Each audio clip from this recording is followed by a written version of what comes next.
김민수 레몬리서치 대표님 그리고 이경민 대신증권 투자전략 팀장님 자리해 주셨습니다.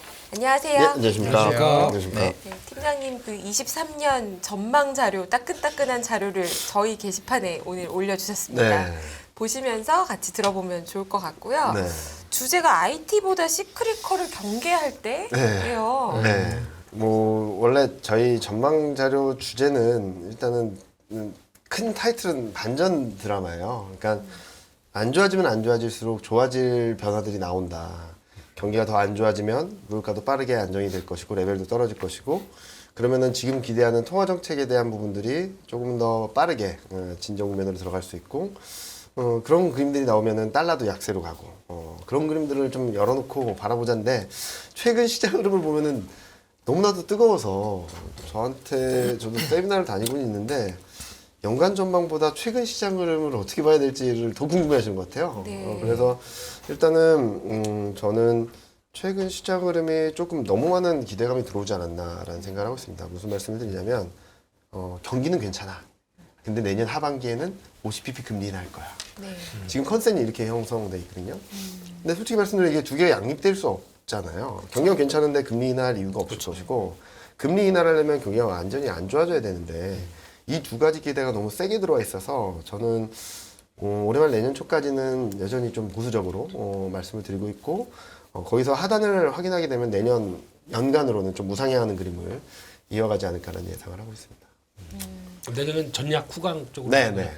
전략 후강으로 보고 있고 방향성 자체에 대해서는 저는 최근 너무 많이 올라서 조정 과정이 좀 과격할 수 있다라고는 생각을 하는데 지금 보여주시는 그림처럼 지금은 좀 과도하게 올랐다라고 생각을 하고 있어요. 오버슈팅이다. 저희가 원래 상단을 생각했던 게 맥스 2380 정도였거든요. 네. 한 11배 정도면은 다 온 거 아닐까라고 했는데 거의 12배 가까이 와가지고 좀 과하게 올랐다. 근데 과하게 올랐던 이유는 있죠. 금리 인상 속도 조절, 그리고 CPI 서프라이즈. 네. 그런데 이 과정에서 시장의 기대가 너무 한쪽으로 쏠렸다는 거죠. 금리 인하는 내년 하반기에는 50bp 할 거고 경기는 나쁘지 않을 것 같고 저는 이 두 가지 중에 하나가 흔들리면 전저점 테스트, 둘 다 흔들리게 되면 좀 2차선 초반까지는 단기적으로 좀 열어놔야 되지 않을까 생각을 하고 있습니다. 하나만 흔들려도 전저점 테스트를 가야 된다고 보시나요? 무슨 말씀을 드리냐면 네. 경기가 진짜 안 좋아지게 되면은 저는 이익 전망치가 내려가고. 이익 전망이 계속 내려가고 있어요. 네. 그러니까 이익 전망, 경제 전망, 그리고 재고 많이 쌓이고 이런 것들이 다 나타나고 있는데 시장이 최근 들어서는 통화 정책에만 너무 몰입돼 가지고 시장이 움직였다는 거죠. 네. 그런데 이제 되돌아봤을 때 경기에 대한 부분들이 인식하기 시작하게 된다면 특히 CPI를 본다 하더라도 그렇게 좋진 않았던 것 같아요. 솔직히 말씀드리면 CPI 세 항목들을 보면은 지금 요 그림을 보여드릴 수 있겠는데 중고차, 의복, 의료 때문에 서프라이가 나갔거든요. 근데 세 개 다 수요에 좀 연관이 된 거라고 생각하고 있어요. 네. 근데 어젯밤에 나온 소매 판매 왜 이렇게 잘 나왔냐? 근데 산업 생산은 왜 그러지? 이렇게 되게 엇갈리는 경제 지표 같아요. 그래서 저 이코노미스트랑 얘기했을 때는 그 친구가 얘기한 거는 좀 블랙 프라이데이를 앞두고 디스카운트가 좀 빨리 시작됐다. 매년 그랬듯이. 그리고 지금 재고를 좀 밀어내는 과정이 아닌가라는 생각을 하는 것 같아요. 가격을 떨어뜨려서라도 재고를 막 밀어내고 있고 그래서 공장은 제대로 가동이 되지 않고 오히려 가동률은 떨어졌는데 소매 판매는 잘 나왔다. 그거는 뭐 재고 소진밖에 설명이 안 되겠죠. 그래서 전반적으로 경기가 좋아지는 그림보다는 점점 좀 안 좋아지는 그림을 조금 하나둘씩 나타나고 있다라고 생각하고 있고 경기가 안 좋아지면은 통화 정책에 대한 기대감들은 좀 살아나겠죠. 근데 좀 너무 과하다라고 생각을 하고 있죠. 금리 인상 속도 조절입니다. 금리 인상을 멈추는 게 아니라 속도 조절이에요. 왜? 근데 또 바꿔서 말하면요. 그렇게 경기가 많이 한 번에 뚝 나빠지지도 않는다라는 전망 아닌가요? 저희는 조금 많이 나빠질 거로 전망을 하고 있어요. 왜냐면은 원론적으로 돌아가서 왜 연준도 22도 금리 인상 속도 조절 카드를 꺼내 들었나를 봐야 된다고 생각하고 있어요. 경기가 나쁘지도 않은데 속도 조절을 얘기를 한다고? 물가를 잡아야 되는 상황에서 속도 조절 얘기한다고? 당연히 좀 의아한데 저희는 두 가지로 해석하고 있거든요. 첫 번째로는 이제 금리 인상을 여태까지 했던 여파들이 실물 경제에 들어오기 시작하는 시기다. 그리고 물가는 잡아야겠는데 경기도 좀 불안정해질 것 같으니까 속도 조절이라는 카드를 꺼내들었다고 보거든요. 무슨 말이냐면 물가를 잡을 때까지 금리 인상을 해야 되겠는데 경기가 좀 불안정할 것 같으니까 금리 인상 폭을 좀 줄여서라도 물가 잡을 때까지 금리 인상 사이클을 이어가겠다라는 의지 같아요. 제가 생각하기에는. 그래서 연준 위원들이 금리 인상 속도 조절을 지지하면서도 이거를 연준의 피벗으로 생각하지 마라. 금리 인하로 생각하지 마라. 계속 얘기하는데 시장은 그건 잘 모르겠고 속도 조절을 지지하니까 금리 인하도 가능할 거야 라는 기대감이 너무 세게 들어오지 않나라는 생각을 하고 있어요. 그래서 요 그림만 보여드리면 밑에 그림을 보시면 이게 지난 주말까지 금리 인상 컨센서스를 봐주시면 되거든요. 저도 깜짝 놀랐던 게 CPI를 확인하기 전까지만 하더라도 5월, 6월쯤에 5.1%까지 갈 수 있다.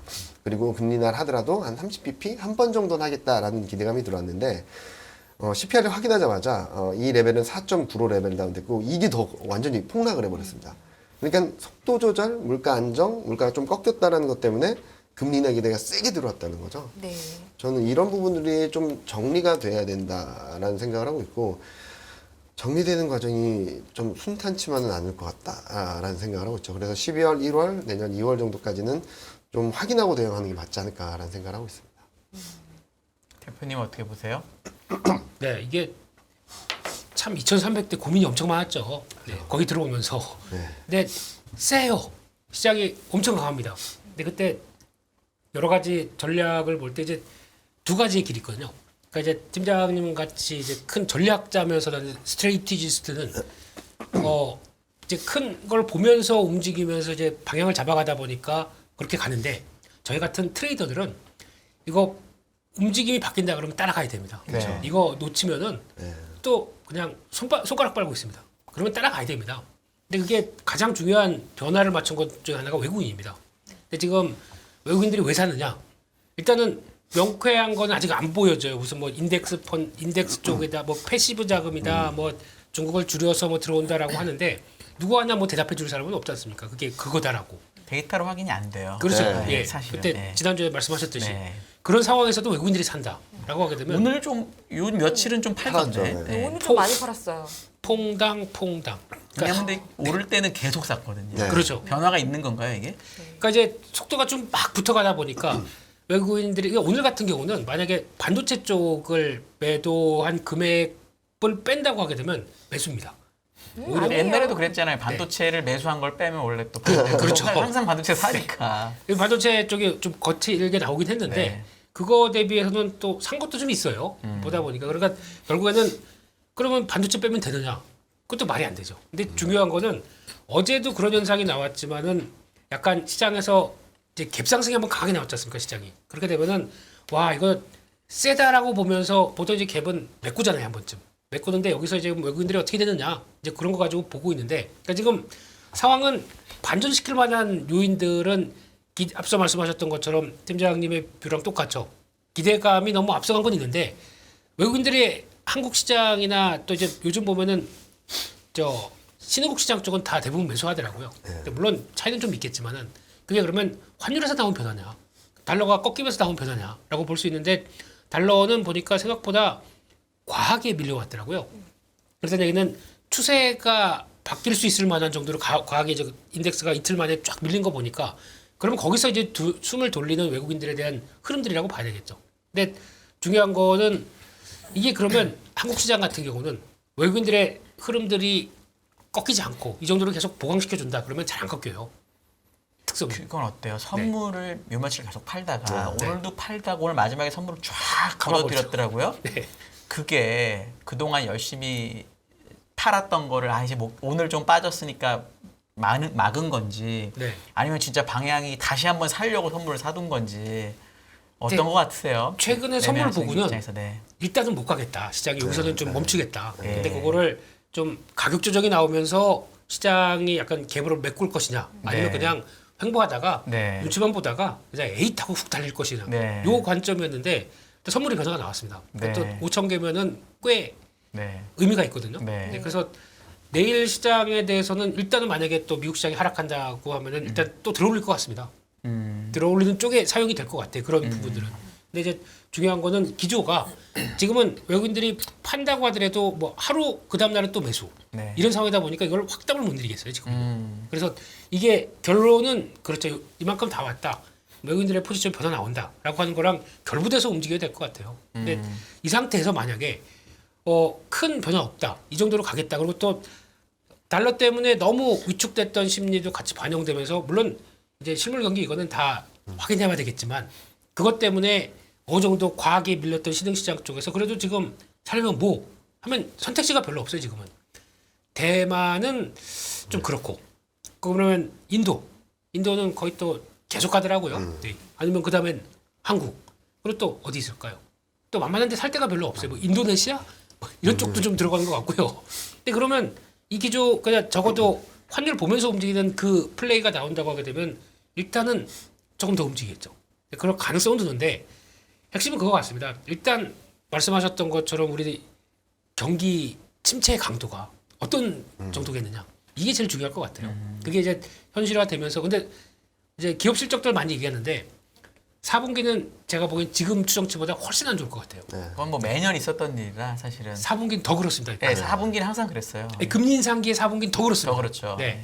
이상한 거 비용 다 떱니다. 네. 이왕 안 좋을 것 같은데 여기다 다 떨자. 그래서 시장에서는 또 뭐 그걸 가지고 빅베스 뭐 이러면서 나올지 몰라도 그러니까 4분기는 너무 기대를 하지 않아야 될 것 같고요.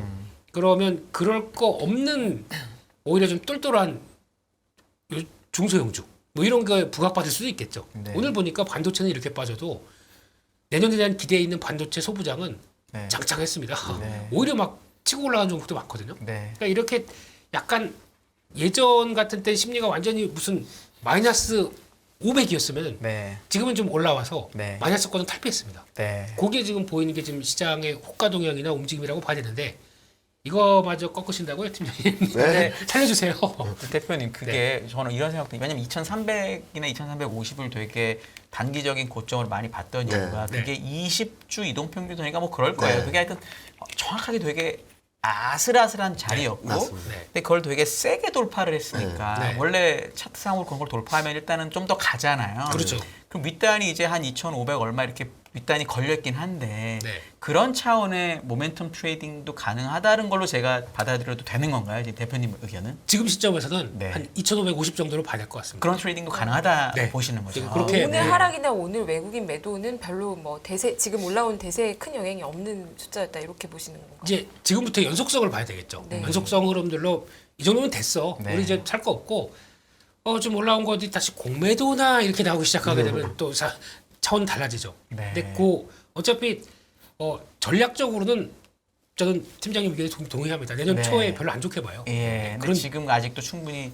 왜냐하면 반도체 다시 또 밀리고 하니까 충분히 큰 종목으로 탈 수 있다. 네, 네. 네. 그리고 또 더 중요한 거는 시장이 약간 변화가 된 게 이 종목들이 예전 같았으면은 전혀 반응도 안 했습니다. 네. 시장 심리가 완전히 무너지다 보니까 뭐 2분기 상반기 실적이 작년에 거의 3분의 2 뭐 거의 다 한 기업들 같은 경우도 쳐다도 안 봤습니다.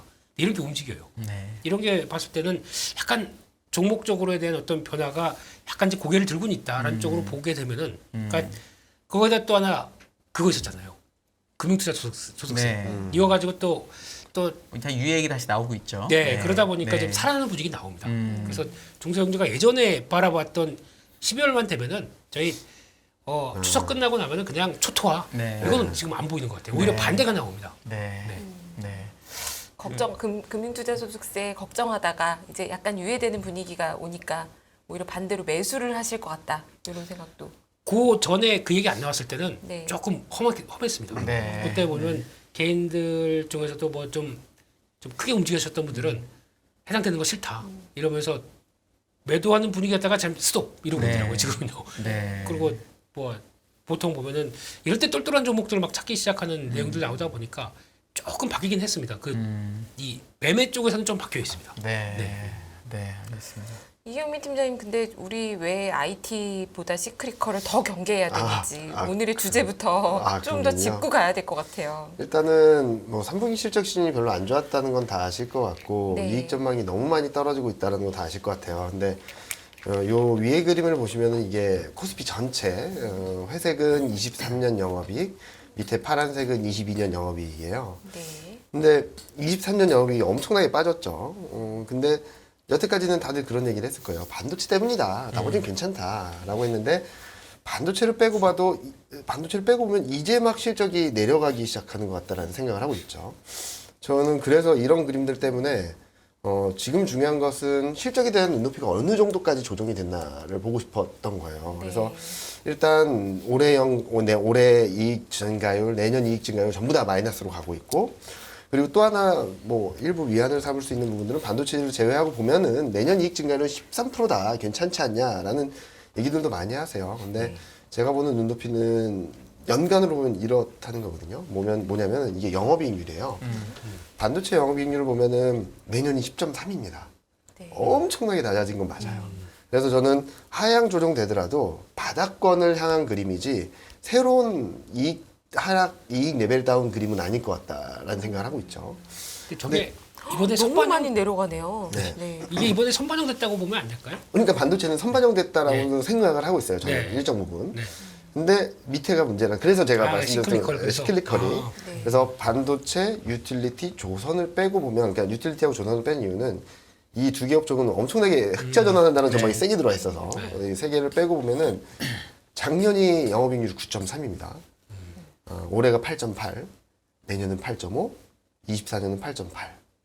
그러니까 21년 레벨에서 크게 벗어나지 않는다는 전망이 아직까지 녹아 있다라고 생각을 하는 거죠. 그리고 특히 내년 전망을 보면은 내년 블룸버그 기준으로만 본다면 내년 GDP 성장률 미국이 0.4고요. 유럽은 마이너스 0.1이고 독일은 마이너스 0.6입니다. 네. 그런데 이거를 지킬 수 있을까라는 의문점이 드는 거죠. 분기별로 보면 조금 아까 대표님 말씀해 주신 것처럼 좀 4분기가 좀 위험해 보여요. 이 그림이 뭐냐면 분기별인데요. 반도체 영업이익률은 15.6, 4분기가 9.9, 내년 1분기가 8.1이에요. 네. 굉장히 낮은 수준까지 내려왔거든요. 그래서 저는 반도체는 이익이 떨어진다 하더라도 바닥권을 향한 그림이지 더 레벨 다운되는 그림은 아닐 것 같다라고 생각하는데 문제는 반도체를 제외하고 보면은 올해 3분기가 6.7, 4분기가 5.7. 이 5.7이 어느 수준이냐면 2011년 이후 4분기 영업이익률 평균이 4.5였어요. 네. 근데 1.2%포인트가 높게 계상이 돼 있다라는 거죠. 그래서 대표님 말씀하셨던 4분기 실적 시즌 많이 조심해야 된다는 것도 저는 전적으로 동의하는 부분이고요. 그리고 내년 1분기도 6.5로 나오고 있어요. 2011년 이후 1분기 평균 6.2였는데 그보단 높죠. 근데 왜 내년 1분기가 걱정되냐라고 물어보신다면 미국이 금리 인상하기 시작한 지 1년이 되는 시점 정도예요. 자이언트 스텝 한지. 네.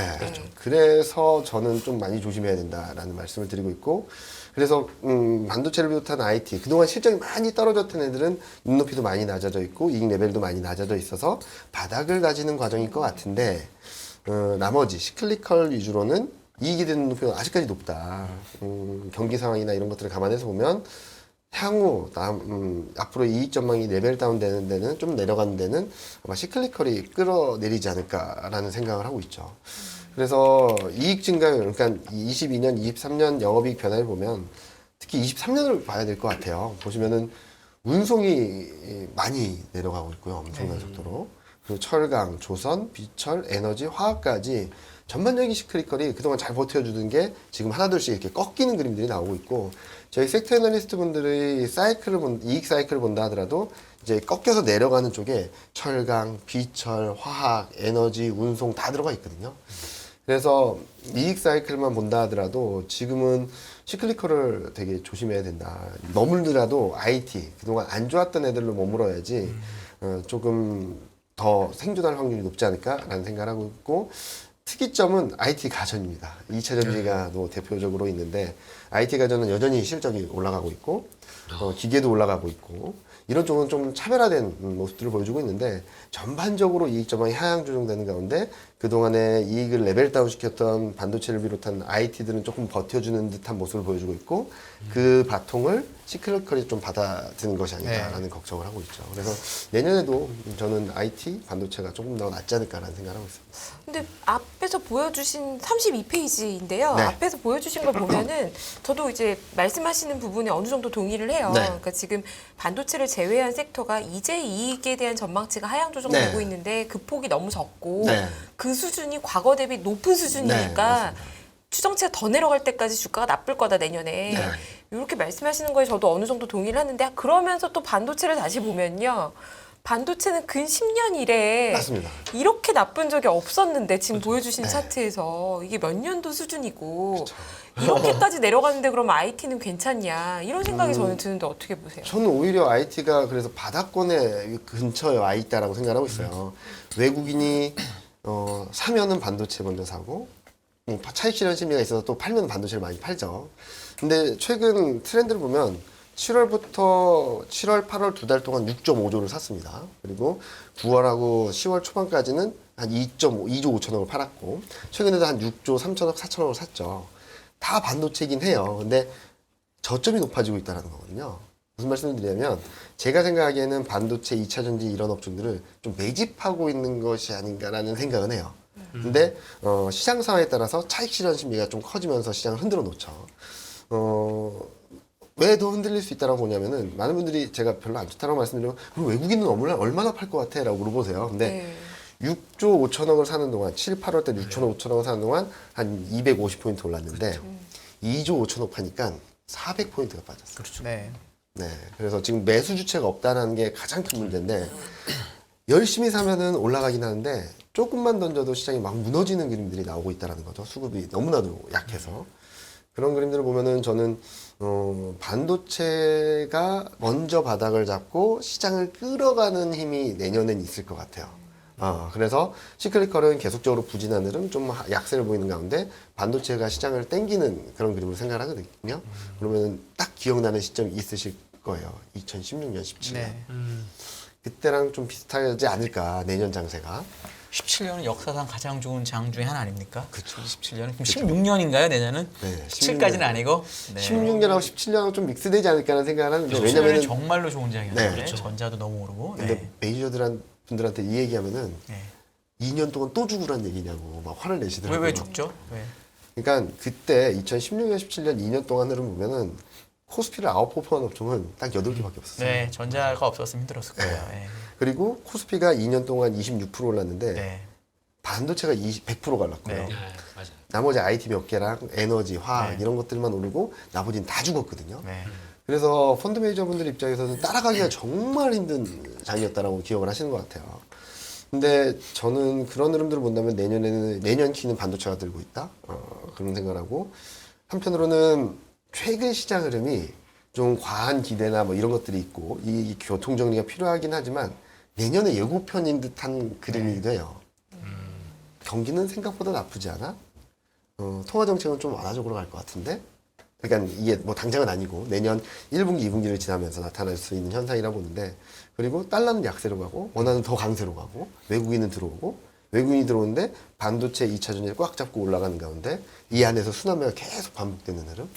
저는 그런 그림이 내년에는 나올 수 있다고 보고 있는데 지금은 좀 너무 빨리 나왔다. 예고편 같은 형식이다라고 생각하고 있어서 저는 이 그림이 내년에는 좀 확장판, 극장 개봉판으로 나오지 않을까라는 예상을 하고 있는데 지금은 조금 과하게 올라왔다라고 생각하고 있습니다. 제가 예고편 말씀하셔서 요즘 네. 영화들 보면은 예고편에 없는 내용도 예고편에서 편집되거든요. 실제 네. 영화에. 이 예고편이 너무 과하게 내용이 많이 나와서 그쵸. 내년 극장에 없을 수도 있고 또 하나는 전 요즘에 카카오페이나 카카오뱅크 주가를 보면은 네. 이렇게 카카오페이나 증권이 쭉 빠지다가 옆으로 기는 시간이 있었거든요. 네. 그러다가 장이 빠지면서 박살이 나고 요번에 반등하게 딱 옆으로 기던 때까지 딱 와 있어요. 지금 둘 다. 보통 주식이 그렇게 되면은 그 사람들이 많이 물려있는 데까지 올라온 거니까 네. 여기까지는 우리가 인정. 100번 양보해서 받아들일 수 있거든요. 그럴 수 있다라고 하는데 만약에 요 지금 이 카카오페이나 뱅크 같은 종목이 그 원래 있던 데까지 갔다가 네. 이걸 못 뚫으면 네. 이거를 시장에 대한 부정적인 뷰로 봐도 될까요, 대표님? 보셨습니까? 당연하죠. 그거는 그렇게 그거는 그렇게 인정해도 되나요? 예. 예. 왜냐하면 이게 그래가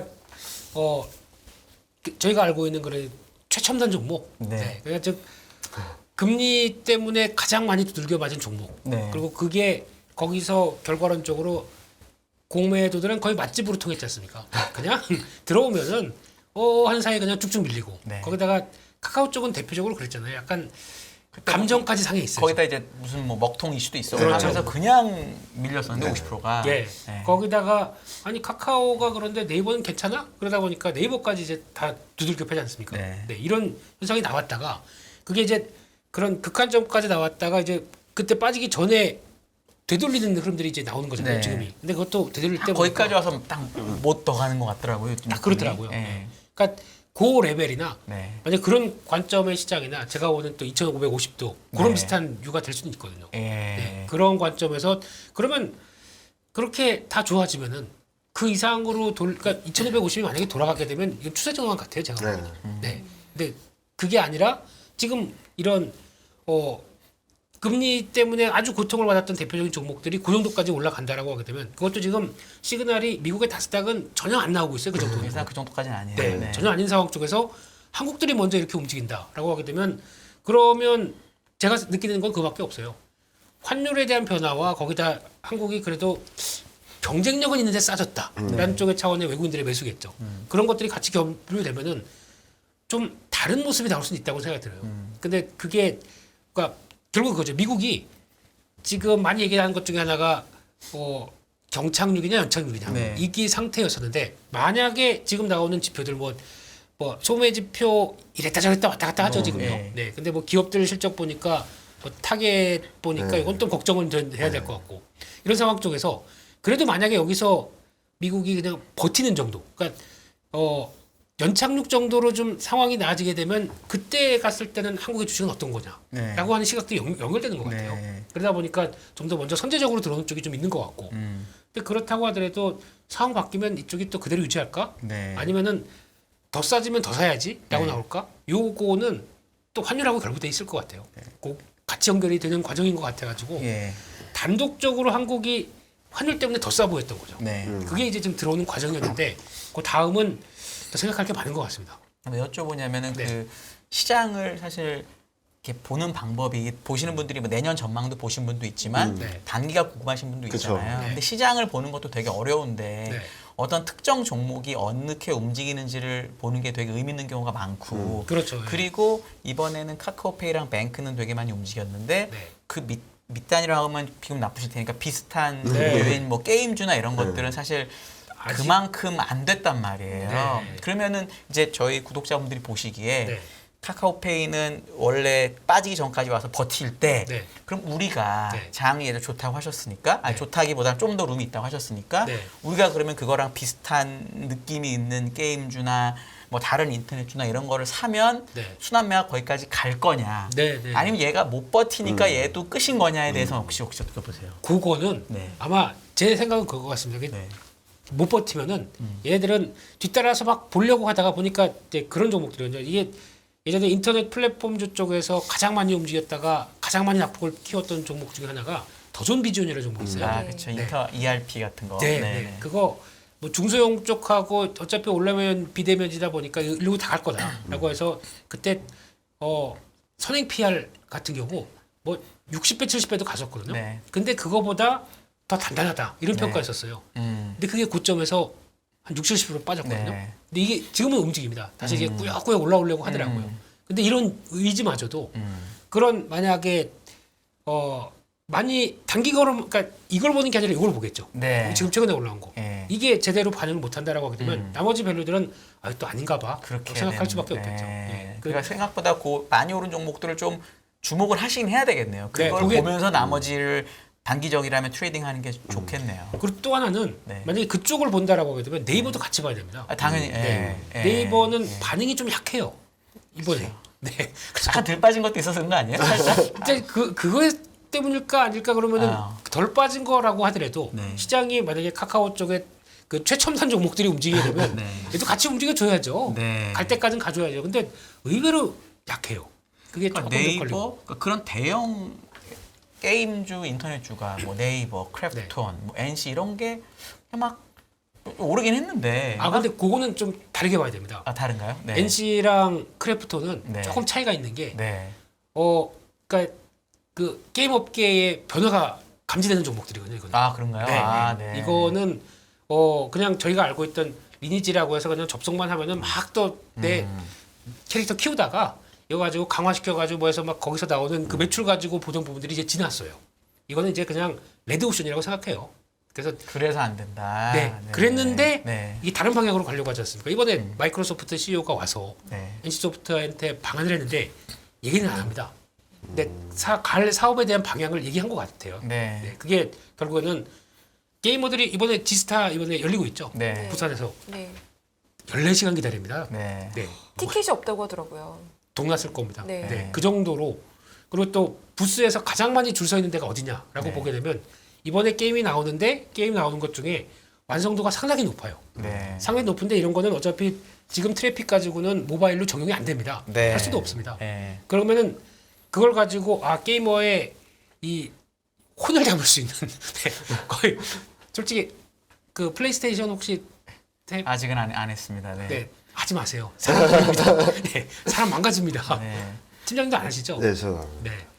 빠지기 시작하게 되면은 그러니까 그런 쪽으로 사업을 실을 수 있다 뭐 이런 느낌을 받는 거군요. 변화 그게- 조짐이 있다. 좀. 예, 그게 앞으로 가면서 그러니까 마이크로소프트가 원하는 게 그거예요. 그러니까 어차피 지금 우리는 이제 뭐 엑스박스나 플레이스테이션 5를 사가지고 거기서 이거를 칩을 꽂아서 그 게임을 하는 게 이게 정석으로 돼 있는데 이걸 바꾸려고 하거든요.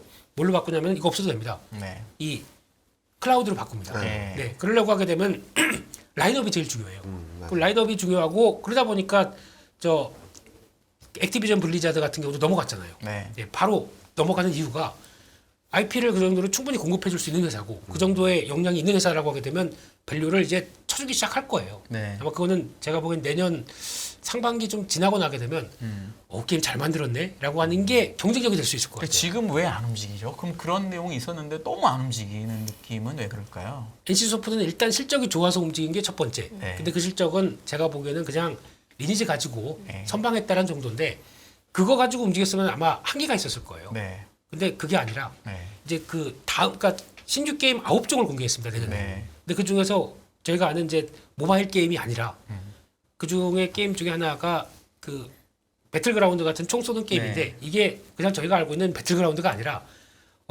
콘솔로 이용해서 게임을 하는데 네. 제가 영상을 보다 보니까 깜짝 놀랐습니다. NC소프트도 이렇게 할 줄 아네? 음. 근데 왜 지금까지 뭐 이런 리니지만 가지고 왜 무슨 확률 뭐 아이템을 준대만에 이거만 가지고 했었나 싶어가지고 그런 쪽으로 나가기 시작하고 또 이번에 디스타에서 가장 많이 라인업이 줄이 긴 데가 어디였냐면 네오이즈. 네. 네. 그리고 또 크래프톤. 크래프톤은 이번에 공개할 그 칼리스토 프로토콜이라는 게임이 원래 그 밑에 그 회사가 그런 쪽만 했습니다. 약간 호러 네. 솔직히 좀 잔인해요. 잔인한데 이 게이머 입장으로는 몰입이 되는 겁니다. 그걸 또 왕이 잘 안 죽어요. 왕보다 금방 내가 더 죽어요. 그러면은 화나거든요. 네. 그럼 가서 물 한 잔 마시고 와서 또 합니다. 네. 그러니까 게임사들은 이런 걸 원하거든요. 내가 네. 묶어놓을 수 있는 네. 이 게임들. 그러니까 그런 쪽으로 만약에 바뀌기 시작하는 과정들이 나오는 게 보이다 보니까 성장주와는 조금 흐름이 다를 수도 있을 것 같아요. 그래서 그게 예전엔 지금 P2E라고 하는 게임으로 나왔었으면은 성장주 개념이거든요. 근데 이게 거의 지금 아시다시피 다 엉망이 됐지 않습니까? 그렇죠. 근데 회복되려면 좀 시간 걸릴 거고. 근데 그쪽이 아니라 그게 예전에는 P2E 안 한다고 해서 막 뭐라고 했었거든요. 근데 이거는 이제 아닌 쪽이 나오다 보니까 훨씬 더 지금 재부각을 받는 과정 같거든요. 네. 조금 더 길게 볼 수 있다라는 말씀인 것 같네요. 제가 들어보니까. 그러니까 뭔가 변화의 조짐이 네. 막 몽글몽글 올라오는 단계입니다. 네. 네. 새로운 섹터를 김민수 대표님 근데 게임 원래 조금 옛날부터 그래도 네. 이렇게 좀 보셨던 편이라서. 네. 보신 게 아니고 게이머예요. 게임 작년에 좋아합니다. 게임하던 생각하시면서 지금 몰입해서 말씀하신 것 같아요. 그러니까. 시간을 좀 많이 죄송합니다. 잡아주셨는데 퇴근하겠습니다. 아닙니다. 네, 잘 저도 들었습니다. 몰입해서 네. 팀장님은 반도체 말고 뭐 혹시 뭐 더 예를 들어 장이 지금 2,400 얼마인데 말씀하신 대로 빠졌다. 네. 거기서는 그럼 우리 저희 구독자분들이 반도체 벌써 말씀하셨으니까 다른 건 혹시 뭐가 좋아 보이세요? 너무 뻔하다고 할 것 같은데 2차 전지. 2차 전지, 네. 2차 전지. 2차 전지. 혹시 말고 2차 전지 말고 또 뭐 다른 거 혹시나 하나만 더. 일단은 음식료 어떻습니까? 음식료? 음식료는 시장을 이기거나 그러기는 좀 어려울 것 같고요. 네. 제가 보는 거는 뭐 2차 전지하고 방산 쪽. 방산. 방산. 방산. 왜냐면은 지금 탈세계화 과정에서 이제 뭐 다른 나라들도 그렇지만 절대적으로 국방비를 늘리고 있는 쪽이 유럽하고 중동이에요. 네. 중동은 약간 미국하고 척을 지는 듯한 모습을 보여주면서 국방비를 늘리고 있고 유럽은 이제 우크라이나 러시아 전쟁을 계기로 그리고 이 와중에 미국이 적극적으로 개입을 하지 않다 보니까 우리 스스로 국방력을 키우자라는 것 같아요. 그래서 그동안 한국의 방산 수출이 40억 달러에 머물러 있었거든요. 계속. 네. 근데 작년에 70억 달러 넘었습니다. 네. 그리고 올해는 100억 달러를 넘을 거라고 전망이 네. 나오고 있고 또 한국의 방산 업체들 큰 것들을 보면은 항공우주도 같이 하고 네. 있는 게 많아요. 그래서 저는 방산 업체들이 굉장히 매력적이지 않을까라는 생각을 하고 있고 그게 뭐 얼마나 좋을까라는 부분들에 있어서는 좀 봐야 되긴 하겠지만 저는 이게 큰 트렌드라고 생각을 하고 있어서 뭐 국방비 늘리는 것도 그리고 항공우주 산업도 그렇고 두 개 다 큰 트렌드라서 저는 작년에 한미 정상회담이 있었을 때부터 무조건 방산 봐야 된다. 네. 항공우주 이제부터 계속 인공위성 쏘아올릴 거다. 그렇죠. 말씀을 드렸었는데 그런 트렌드 안에서 방산 국방비 지출 확대까지 붙어준다? 그러면 굉장히 좋은 그림이 나오지 않을까라는 생각을 하고 있습니다. 방산이 크게 두 가지가 있잖아요. 네. 육상 방산, 아, 포, 그다음에 네. 항공 방산. 근데 항공 방산에 이제 위성도 포함이 되잖아요. 그쵸. 네. 요 중에 혹시 하나 골라주시면 안 될까요? 두 저는- 개가 특징이 너무 달라서. 저는 항공 쪽이 좀 더 좋지 좀 않을까. 항공에. 예. 왜냐면 위성을 포함해서 네. 네. 이쪽을 같이. 아르테미스 발사했습니다. 미국에서. 네. 4차 만에. 네. 와, 그때 유인이래요, 그게. 유인입니다. 네. 그러니까 지금 이번에는 뭐 인간 피부 조직까지 막 마네킹이 탔다고 하는데 이제 앞으로 보니까 2024년까지 가서 뭐 계속 네. 나온다고 하더라고요. 그러면 이제 결국에는 달기지 아닙니까? 네. 네, 그거를 꿈꾸는 거고. 근데 거기 일단 저희가 포함돼 있다 보니까 그런 건 있는데 근데 그런 생각은 어떠세요? 방산이 나가려고 하는데 가장 큰 걸림돌이 미국이라는 얘기가 있거든요. 아, 네. 어떤 그 생각은 면에서- 어떻게 생각하세요? 어떤 면에서 그럴까요? 그러니까 방산업체 중에 가장 큰 기업들은 다 미국이 잡고 있는데 네. 한국이 자꾸 치고 올라오니까 그런 것들에 대한 부담을 느끼는 부분들이 있는데 근데 좀 결이 다른 것 같아요. 저는 제가 생각하기에는 한국이 뭐 이제 막 100억 달러 하고 있는 사이인데 그걸 먼저 이렇게 누르기보다는 틈새 전략으로서 한국은 잘 하고 있고 또 최근 한국이 이렇게 인공위성 쏘아올릴 때 미국 것도 이렇게 같이 움직이면서 했다라고 하더라고요. 그래서 네. 시간도 많이 걸렸고 그러니까 서로 윈윈하는 전략으로 가려고 하지 않을까라는 기대를 조금 하고 있죠. 저는. 네. 이번에 그 원자력 할 때도 그런 뉘앙스가 좀 맞습니다. 보였거든요. 아, 맞아요. 그래서 사람들이 걱정을 한 게 그거예요. 네. 그러니까 아니 이거 저희 독자 원전이에요. 네. 어차피 다 로열티 주고 해서 우리 식으로 개발해놨는데 거기다가 좀 잘 나가는 것 같은데 일단 네, 다리 걸어 네. 이렇게 들어오는 거 봐서는 네. 다음에 또 이제 어차피 이제 모든 또 기술은 미국 쪽에서 많이 영향을 끼치다 가져오니까, 보니까 또 거대 이런 회사들은 뭐 로키드 마틴 기분 나빠. 그렇죠. 그럴 수 있죠. 왜 이렇게 잘 나가? 야, 일단 한번 좀 견제 잽좀 날려봐. 이렇게 나올 수도 있다 보니까 그거 가지고 걱정하시는 분도 있더라고요. 근데 이제 막 10위권에 겨우 이제 턱걸이 10위권. 한 건데 이미 막 이렇게 벌써 이렇게 때릴까. 근데 원전 같은 거는 되게 민감했던 것 네, 같아요. 네. 서로 누가 먼저네 만에 뭐 이런 네. 것들도 있었고 이 와중에 뭐 제가 정확히는 알진 못하지만 뭐 끼어드는 듯한 느낌이 들었었던 네. 기분 나빴던 네. 부분들이 있어서 서로 감정이 상했던 것 같아요. 그래서 격하게 나간 거지. 네. 서로 말만 잘하면 좀 좋아졌지 않을까라는 생각을 하는데 사이좋게 지내자. 네, 사이좋게 지내지 않을까라는 생각을 하고 있고 그래서 저는 얼마 전에 한국이 인공위성을 쏘아올릴 때 미국 쪽 것도 같이 했다는 것들이 저는 좀 긍정적으로 봤거든요. 그런 걱정이 있긴 하지만 항공우주 분야에서 서로 윈윈하는 상황에서 규모가 이거보다는 앞으로는 네. 작을 수밖에 없다고 생각하는 이쪽을 건드려서 서로 간의 감정을 상할 일이 있을까라는 생각을 하는 거죠. 그러니까 원전은 서로 경쟁하는 관계, 항공우주 분야는 어차피 서로 같이 가야 되는 상황이라면 이거를 밀어내고 먼저부터 싹을 자르려는 움직임들까지는 좀 아직까지는 너무 걱정이 너무 앞서가는 거 아닌가 하는 생각을 하고 있습니다. 그렇죠. 그러니까 한국이 가장 강점이 그거래거든요. 가성비. 그렇죠, 그렇죠. 그러니까 되게 기분 나쁜 거예요. 이쪽 네, 그 맞아요. 큰형님들이 보기에는 원전도 마찬가지로 네. 가성비거든요. 네. 기술 괜찮은데 우리가 사업비 내걸 때 보니까 우리는 야, 넉넉히 좀 크게 먹자 10조 썼는데 한국은 부르는 게 무슨 절반이에요. 5조예요. 그러면 이쪽 국가에서는 특히 이제 동유럽 쪽에서는 지금까지 보면은 지금 서유럽 쪽에서 그 선진국들에서 에너지 가격 올라간 것 때문에 난리친 걸 봤거든요. 아우 저렇게 하면 안 되겠다. 그래서 원전에 관심이 되게 많아요. 그러다 보니까 벌써 나오는 국가들이 폴란드, 체코, 뭐 헝가리 다 이렇게 좀 루마니아 이런 게 다 그쪽으로 나오지 않습니까? 그러면은 이 나라는 그렇게 뭐 재정이 강하진 않을 텐데 그러면 미국 거나 아니면 프랑스 뭐 일본은 탈락했고 근데 여기 가서 그 비싼 사업비를 갖고 오느니 적당한 게 한국이 아닐까라고 생각하고 있는데 뭐 중국은 손도 못 대고요. 중국은 이제 또 아웃됐고 그러면 선택지가 그렇게 많이 없는 상황 쪽에서 또 이렇게 나오지 않을까 싶어서 네. 예, 계속 좀 있는 놈들이 더 있는 놈들이 더 해요. 예. 알겠습니다. 지금 그 원전 얘기하셔서 그런데 네. 오늘 사실 좀 대표적으로 좀 주가가 좋았던 게 현대엘렉트릭, 그다음에 LS 일렉트릭 이렇게 되게 좋았고 네.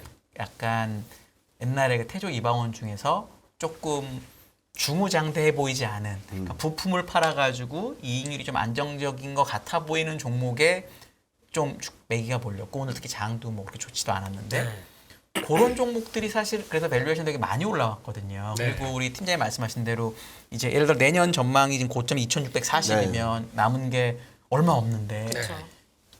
세다는 이유로 이런 종목들 따라가는 건 어떻게 생각하세요? 그러니까 좀 안정적인 방산하고 또 결이 비슷하니까. 비슷한데 제가 보기엔 다릅니다. 네. 네. 전력기기, 변압기, 송배전 이 네. 관련된 쪽은 미국이 일단 쇼티지예요 지금요. 네. 쇼티지인데 쇼티지 나오고 가격 올라가게 되면 미국이 가장 잘하는 거는 이거 봐라 일단 관세 때려. 네. 이거 그 전에 막 이제 다른 국가들이 치고 오게 되면 관세 먼저 들어옵니다. 근데 그럴 수가 없어요. 지금 쇼티지다 보니까. 그래서 일단 받아. 근데 이게 왜 쇼티지가 발생하냐면은 이거는 제가 보기에는 신재생 에너지부터 그리고 또 일반적인 에너지 관련된 쪽이 다 지금 필요한 상황, 그러니까 다 지금 인프라와 함께 다 뭔가를 끌어내는 상황들이거든요. 네. 그 중에 종목 중에 재룡전기라고 있습니다. 네. 네. 그거는 뭐 장난 아니던데요, 주가? 네, 참 좋아하는 종목인데 네. 이게 원래 미국에 들어가는 레퍼런스가 한 개도 없었어요. 네. 그리고 그쪽 라인들은 멕시코에서 많이 했었습니다. 근데 멕시코 업체들이 되질 못해요. 그러다 보니까 처음에 이 재룡전기가 그러면 우리가 그걸 치고 나가겠다라고 하면서 처음에 레퍼런스 냈는데 옳다고 그냥 받아준 겁니다. 그러면서 수주가 확 터지기 시작했거든요. 그러다 보니까 이런 거는 왜 미국이 신재생 쪽을 또 강화시키기 시작하면서 당연히 신재생 하게 되면은 전력만 끌어오면 뭐합니까? 이거를 가지고 또 ESS에 담든가 그리고 또 그걸 가지고 또 어디로 가정으로 또 끌어내려야 되겠죠. 그럼 필요한 것들이 되게 많아요. 전선도 마찬가지고. 근데 이게 경쟁력이 이제 미국에 납품할 정도로 있느냐 없느냐 이제 차이는 지금부터 이제 다 비교해봐야 될 것 같습니다. 근데 이쪽은 다르게 봐야 될 것 같아요. 전력기기 쪽은 신재생도 커지고 기존의 에너지 쪽도 커지고 다 이득을 보는 섹터거든요. 그래서 그렇게 반영을 한 거고 현대일렉트릭 실적 보니까 이게 올해로 끝날 것 같지는 않습니다. 일단은요. 그게 이제 추가적으로 밸류가 내년까지 좀 가세되는 과정인 것 같아요. 근데 생각보다 단단해 보이고요. 네. 그럼 그런 약간 주도주 비슷한 게 단단해 보이면 사실 장이 잘 안 꺾이잖아요. 그렇죠. 그러면은 장이 돌아선 거 아니에요? 팀장님 어떻게 보세요? 이런 거면 지금 되게 좋아 보이는 종목들이나 네. 잘 나가는 업종이 잘 버티는 게 되게 의미가 있는 거라고 그러셨잖아요. 네. 그럼 사실 장이 되게 안 꺾이잖아요. 여태까지 본 거로. 근데 제가 생각에는 장이 여기서 바로 막 이렇게 막 무너질지는 좀 봐야 될 것 같긴 해요. 근데 네. 순환매라는 거죠, 저는. 이게 막 그러니까 순환매로 된 거지 막 크게 막 네. 그런 건 아닌 것 같다. 일단은 반도체 2차 전지 최근 꺾이는 모습들 좀 그 두 보여줬고요. 개는 그랬죠. 예. 그러니까 지금까지 시장을 이끌어왔던 애들이 꺾인다라는 의미는 시장은 더 이상 못 간다라는 브레이크가 걸렸다고 생각을 하고 있어요. 네. 이 안에서 버티는 가운데 순환매가 나오면서 좀 등락은 있을 수 있다라고 보는 네. 거죠. 근데 이거를 새롭게 상승하는 흐름이냐라고 본다면 저는 좀 쉽지 않다라는 판단을 하는 거고 여태까지 경기나 실적이나 다 안 좋아지는 과정에서 이걸 무시하고 여기까지 왔던 상황이라고 본다면 주가는 여기 있는데 지금 경제 지표나 이런 네. 이익 전망은 여기까지 떨어져 있다는 거죠. 그래서 이 갭을 메워야 되는데 네. 이게 올라와서 메울지 아니면 얘가 떨어져서 메울지 둘 중에 하나는 선택을 해야 되는데 저는 당장 이게 올라올 룸이 없다라는 생각을 하는 거죠. 오히려 더 떨어졌으면 떨어졌지. 그러면은 얘가 좀 어느 정도 레벨 다운돼서 시장의 바닥을 만들어줘야지 그때부터 새롭게 출발할 수 있다라고 생각을 하는데 저는 오히려 더 이런 과정에서 경기가 더 안 좋다라는 것들이 들어오면은 당장은 아플 수 있지만 내년 연간을 봤을 때는 좀 더 좋은 그림들, 좋은 퍼즐들, 좋은 조각들, 그러니까 퍼즐들이 나한테 들어온다. 그리고 잘 맞추면 좋은 그림이 나올 수 있다. 좋은 작품이 나올 수 있다라고 생각하고 있어서 지금은 너무 큰 기대라기보다는 좀 조심하고 다음 이런 갭이나 이런 교통정리 과정이 끝난 뒤에 충분히 살 수 있는 기회가 올 거다라는 말씀을 드리는 거죠. 지금 그러면 예를 들어 피해야 된다는 생각이시니까 네. 조금 다르시니까 그럼 뭘 제일 피해야 될까요? 지금 또 반대로 예를 들어 내가 10개가 있는데 네. 말씀하신 대로 다 팔 수는 없는 거잖아요. 일부를 현금화를 하는 거잖아요. 뭐 팔면 될까요? 내가 갖고 있는 것 중에. 일단 아까 말씀드렸듯이 시클리컬은 많이 정리하셔야 그거 정리하는 게 좋다. 네, 정리하기 좋다. 근데 시클리컬이 별로 올라온 게 없어서 팔기 되게 슬프실 수도 있을 것 같아서. 화학주는 최근에 많이 올랐습니다. 네, 화학주는 그런데 예를 들어 건설 같은 거는 모르는 게 없는 것 같고 제가 보기에는. 건설은 아예 저희가 피부로 느껴서 그런 거 아닌가요?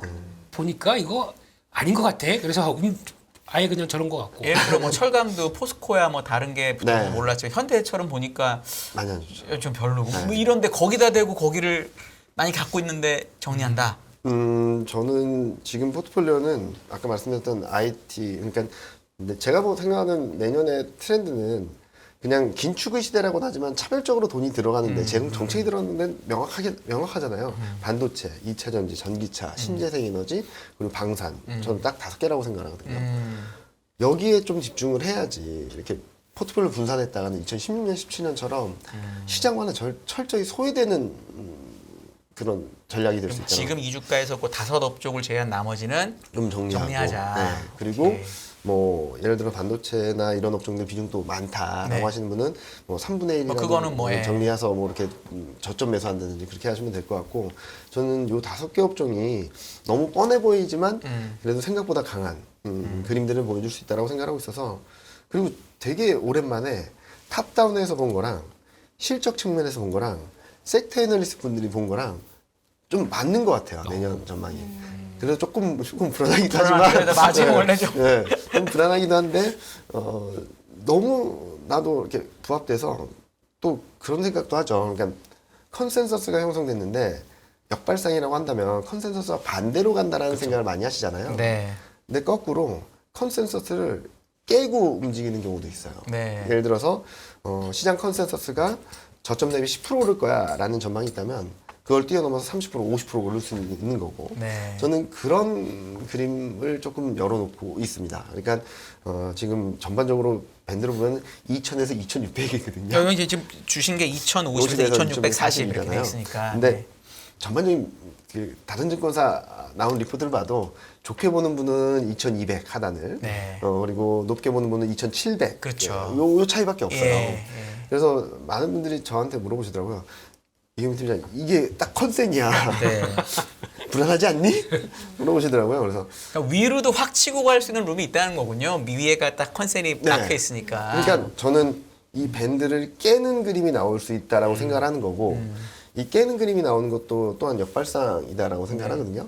그래서 이 컨센인데 이 컨센과 반대로 갈 수 있다는 생각보다는 이 컨센이 완전히 깨지는 단적인 예로 2021년 1월 달에 3천을 넘을지 누가 알았겠습니까? 네, 올라갈 줄 알았겠지만 그 정도 레벨일 줄 아무도 몰랐잖아요. 네. 근데 똑같은 업종 주도주가 그냥 쫙 끌고 갔던 흐름인 것 같아요.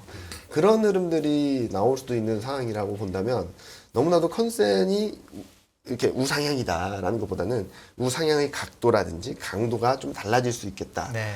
근데 그 안에서 너무 압축돼서 철저히 소외되고 아니면은 가는 애만 계속 가는 그런 그림들이 나올 수 있어서 저는 좀 압축하고 슬림하는 전략이 계속적으로 필요하다는 말씀을 드리고 있죠. 대표님 제가 진짜 마지막 하나만 더 궁금한 게 네. 지금 11월 말이잖아요. 네. 배당주 투자 혹시 어떻게 보세요? 하지 마세요. 저한테 배당주, 은행주 얘기하면은 그래도 한번 여쭤보고 싶었어요. 해본 적이 없어가지고 전 그걸 은행주 지금까지 증권사부터 은행주 사자 그러면 그걸 왜 사요? 이러고 있었던 것 같고요. 네. 살 그걸 못 느낍니다. 그리고 배당주는 지금 배당 생각하게 되면 그냥 네. 어차피 위험 자산에 대해서 그거 시기적으로 더 주는 건데 네. 기간이 짧으니까 요즘 한 달밖에 안 남아서 요때 하면은 한 달에 거의 뭐 8%다 이렇게 보는 분도 있긴 하거든요. 그 다음 날 8% 그대로 빠집니다. 배당락이 있으니까.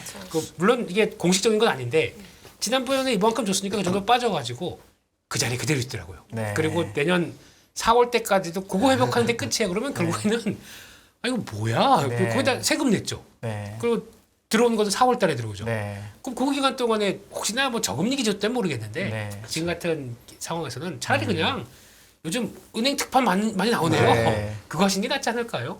네. 이상입니다. 네. 지금 올해 말씀하신 거 저 완전 동의하고요. 지금 저축은행이나 뭐 간혹 신협이나 특판이 굉장히 고금리로 나와서 네. 많이들 다니시더라고요. 맞습니다. 근데 오늘 정부에서 얘기하더라고요. 수신금리 경쟁하지 마라. 네. 이렇게 나오더라고요. 그렇죠. 네. 근데 이제 어쨌거나 저는 이제 올해가 금리에 진짜 민감한 해였고 매크로에 뭐 FOMC 실시간 영상에 한국 사람들이 들어가서 새벽에 한글로 채팅할 정도로 맞습니다. 대한민국 국민들이 지금 FOMC를 열심히 본 1년이 이제 얼마 안 남았어요. 네. 이경미 팀장님 보시기에 지금부터 연말까지 우리가 매크로에 신경 써야 될 게 또 있을지 그리고 내년에도 우리가 이렇게 또 FOMC를 열심히 봐야 될지 어떻게 보시나요? 뭐 벗어날 수는 없을 것 같아요. 근데 제가 12월 FMC는 조금 더 조심해서 봐야 될 것 같다는 생각을 하고 있어요. 왜냐면은 연준 위원들이 전반적으로 금리 인상 속도 조절에 대해서는 모두 동의하는 듯한 분위기인데 그 뒤에 다 모두 따르는 말이 이거를 피벗으로 생각하지 마라. 이거를 통화정책 전환으로 생각하지 마라라고 하는데 시장은 말을 안 듣고 또 한 번 50bp 금리 인하할 거라라는 생각을 하고 있잖아요. 그러면은 연준에서는 그거를 한번 브레이크를 걸어주지 않을까라는 생각을 하고 있거든요. 그래서 지금 보여드리는 그림이 9월 FMC 점도표예요. 23년 당연히 올라가겠죠. 이게 5를 가는지 5를 넘는지 뭐 봐야 되긴 하지만 제가 더 주목하는 거는 24년입니다. 왜 지금 시장에 금리 인하 기대가 들어왔냐? 9월 달에 내놓은 점도표를 보면 23년하고 24년하고 70bp 차이가 나요. 네. 금리 인하 하겠구나. 라는 생각을 한 거죠. 저는 이번에 경고성 차원에서라도 이 갭을 확 줄여버릴 수도 있다라고 생각하고 있어요. 예를 들어서 50bp 미만, 25bp 정도로 갭을 줄여버리면 내년 하반기에 대한 금리 인하 기대는 확 후퇴를 해버릴 수도 있거든요. 저는 그 시점과 경제 지표가 진짜로 안 좋아지는 시점이 좀 맞물릴까봐 좀 걱정을 하는 거고 또 하나 경제지표는 이제 12월 초에 발표되는 12월 2일인가 발표되는 실업률 고용지표 그리고 1월 초에 발표된 고용지표 최근 민간 고용 건수가 확 꺾여버렸어요 완전히. 네. 그리고 대량 해고 지수는 이렇게 치솟고 있고 자칫하면 실업률이 튀면 그때부터는 많은 사람들의 생각이 많이 달라질 것 같아요. 고용이 괜찮으니까 좋을 거야. 근데 그러면은 금리 통화 정책에 대한 기대감이 들어올 수 있지 않냐. 그래서 12월 FMC가 걱정스러운 거죠. 네. 여기서는 금리 인하 기대를 후퇴시켜버리고 실업률 안 좋고 금리 인하 기대는 이미 충분히 들어왔는데 경제 지표가 더 나빠진다라고 해서 75bp를 할지 100bp를 할지 거기에 대한 기대하기는 너무 어렵거든요. 그렇게 되면 이제부터는 경기에 좀 더 민감해지지 않을까 하는 생각을 하고 있고 내년은 경기나 실적이나 좀 방향성만 잡히면 올해만큼 스트레스는 안 받을 것 네. 같아요. 네. 올해만큼은. 올해는 저도 거의 매일 새벽에 가서 EPS라든지 뭐 이익점만 이런 데 계속 업데이트해서 보고 있었거든요. 그리고 FMC도 저도 올해처럼 그렇게 예민하게 본 적은 별로 없었던 것 같아요. 아 이런 말이 나왔구나 정도였지 무슨 말을 했지? 막 이런 정말 FMC 때마다 잠 못 자고 막 그러긴 했는데 내년에 조금 더 편해질 수 있겠다라고 생각하는데 그럴 때까지는 12월 1월 고비가 좀 남아있다라는 네. 말씀을 드리고 싶어요. 네. 그러면 지금 어느 정도 바닥에서부터 꽤 올라온 종목들 네. 있잖아요. 그러면 이렇게 여쭤볼게요. 지금 조금 수익이든 아직 손실 구간이든 네. 간에 바닥에서부터 좀 많이 올라와 있는 시크리컬이나 또는 카카오라든지 특정 종목을 언급하긴 좀 뭐하지만 이런 종목들은 좀 매도했다가 FOMC 확인하고 다시 들어가자라는 의견으로 네. 말씀드려도 될까요? FMC 확인하고 여기서 너무나도 베어리시한 전망 또는 내년 금리 인하에 대한 기대를 후퇴시켜버리는 그런 것들이 나오면 매수 타임을 좀 더 늦추자. 왜냐하면 이게 사람 심리가요. 그 창이 빨간색으로 바뀌어 있으면 뭔가 더 괜찮아 보이고 맞습니다. 파란색으로 바뀌어 있으면 또 팔고 싶어지고 이런 심리가 있어요. 근데 최근에 조금 올라오니까 아니 이거 내가 바닥에 팔았는데 언제 이렇게 올라와서 네. 다시 사야 되나 이런 네. 질문들이 있으시더라고요. 그래서 저도 좀 재밌는 얘기긴 한데 2130 갔을 때 있었잖아요. 그때 저희 밴드가 2050이었는데 밴드 더 낮춰야 되는 거 아니냐라는 많은 말씀하셨어요. 그냥 안 낮춘다. 여기서 반등 나올 것 같다라고 했는데 또 이제 2400선 넘으니까 야 시장 분위기가 점점 내년 상저하고가 아니라 상고하저로 바뀌고 있는데 넌 안 바꾸니? 그래서 전 안 바꿀 건데요라고 했거든요. 그래서 그만큼 시장 분위기가 너무나도 공포스러웠다가 너무나도 뜨거웠다가 이런 분위기가 계속적으로 움직이고 있는데 저는 이런 분위기랑 좀 반대로 매매하자라는 말씀을 드리고 싶어요. 아직까지는. 네. 왜냐면은 아직까지 시장 방향성이 명확하게 결정된 거 되지 않았기 때문에 좀 심리와는 좀 반대 매매가 좀 필요하다라고 생각하고 있습니다. 네. 네, 빨간 창이 보여도 너무 흥분해서 너무 좋게 보고 뛰어들지는 말자 이렇게 정리를 해야 될 것 같습니다. 저희가 어느새 또 2부 마쳐야 될 시간이 온 것 같아요. 이경민 팀장님의 23년 전망 저희가 소중하게 잘 기억하고 잘 대응해 보도록 하겠습니다. 김민수 레몬리서치 대표님 그리고 이경민 대신증권 투자전략팀장님이셨고요.